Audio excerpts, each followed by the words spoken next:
क्या कहना है सर? देखिए, एक जबरदस्ती की हवा बनाई जा रही थी। उन्होंने बिल्कुल स्पष्ट कर दिया। अगर आपको स्मरण हो तो मैंने पहले भी कहा था और आज भी दोहरा रहा हूं, सांसद कोई ले जाए, विधायक कोई ले जाए, जैसे उद्धव जी की पार्टी उनके पीछे खड़ी है, उसी प्रकार शरद पवार साहब जी की पार्टी उनके पीछे खड़ी हुई है। लोग लाख किंतु परंतु करके न्यूज प्लांट करवाते रहे, सच तो यही है कि उनके राजनीति का नेचुरल अलाइनमेंट बीजेपी के साथ है ही नहीं, और इस बात की उन्होंने कल पुष्टि कर दी।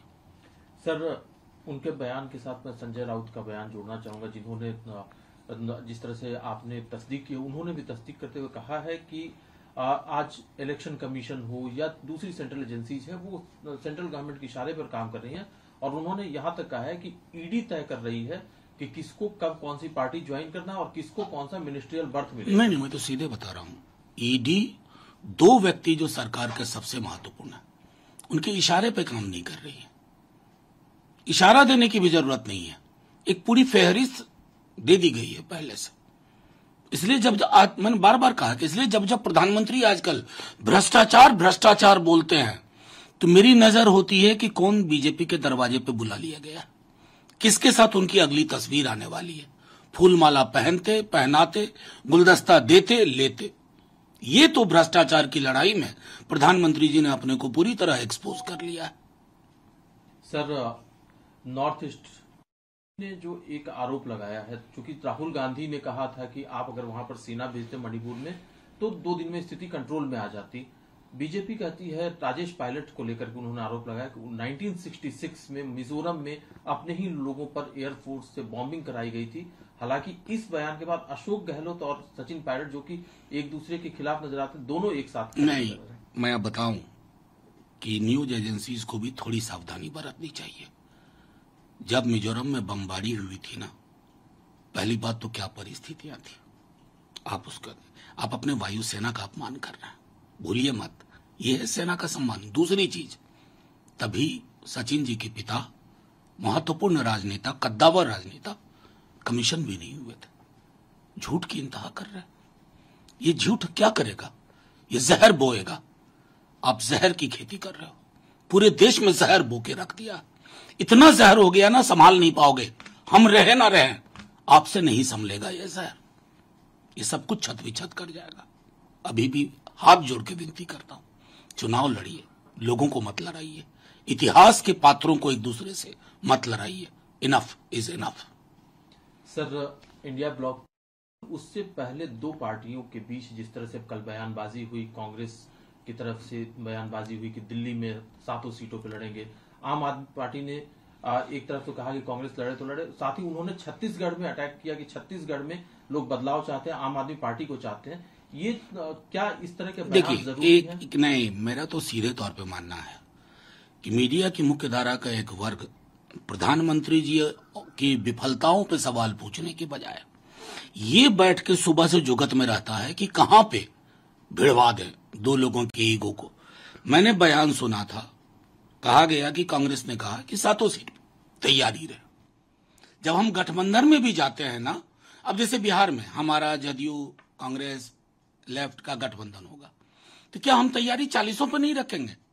वो तैयारी अंततः तो गठबंधन को मजबूत करेगी। लेकिन जो मैंने सदन में भी कहा, एथिकल साइटेशन बहुत जरूरी है। कहां से एक बयान का कौन सा हिस्सा निकाला और बाकी की 3 लाइन छोड़ दी, इससे अंततः नुकसान नहीं होगा इंडिया गठबंधन का। हमें पता है हमारी चुनौतियां क्या है, और हमें यह भी पता है कि हम कैसे रिजॉल्व करेंगे। हाँ, मीडिया के एक वर्ग को 24 घंटे के लिए एक मसाला मिलता है, शाम में 2-4 डिबेट होती है, कुछ लोगों को उसमें मजा आ जाता है और गुड नाइट कह करके सो जाते हैं। सर, राहुल गांधी की सजा पुष्टि हुआ, डिफेंस कमेटी जो है पार्लियामेंट की स्टैंडिंग कमेटी, उसमें उनको नॉमिनेट किया गया है। हालांकि तमाम चीजें प्रोसीजर है उसके तहत हुई है, लेकिन क्या कहना है? मैं इस पर क्या कहूं, ये रूटीन चीजें हैं। रूटीन चीजों पर टिप्पणी करने का कोई मतलब नहीं है। वो डिफेंस में पहले भी थे, शायद वो वैकेंसी रही होगी, उनको वो वैकेंसी ऑफर की गई, तो ये बेहद ही रूटीन चीज है। अगर ये भी चीजें लोकसभा में या हमारे संसद में बंद हो जाए, तब तो फिर क्या कहना है?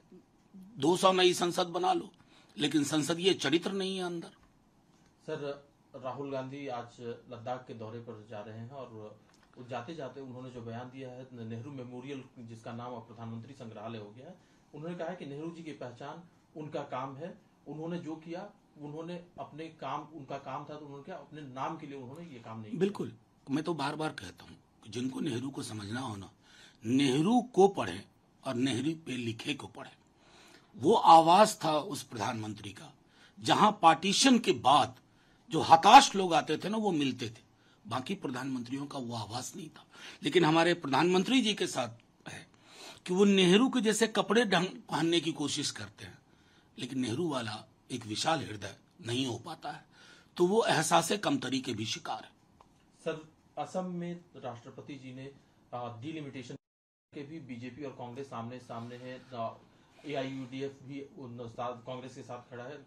आरोप ये लगाया जा रहा है कि उन एरियाज में डिलिमिटेशन किया जा रहा है जो कि विपक्ष जहां पर ज्यादा मजबूत है, विपक्ष संकट है। इस आरोप प्रत्यारोप के पड़े जाकर के मैं एक बात कहता हूं, लाख डिलिमिटेशन कर लो ना अपने हिसाब से, जनता जब जागती है ना, उखाड़ फेंकती है।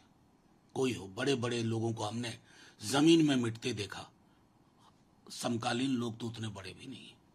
सर, एक और सवाल है सर, गुलाम नबी आजाद का ये बयान है, जब से उन्होंने कांग्रेस छोड़ा है तो उनके जो बोल है वो थोड़े से बदले बदले नजर आते हैं। उनका ये कहना है कि हिंदुस्तान में जो हिंदू धर्म है वो इस्लाम से ज्यादा पुराना है और हिंदुस्तान में जितने भी लोग मुस्लिम धर्म को मानने वाले हैं वो सब कभी ना कभी हिंदू धर्म से ही कन्वर्ट हुए, चाहे वो कश्मीर के ही क्यों ना हो। मैं तो गुलाम नबी आजाद साहब से अगर कभी बात हो तो पूछूंगा, इंसान पहले आया पृथ्वी पर या धर्म?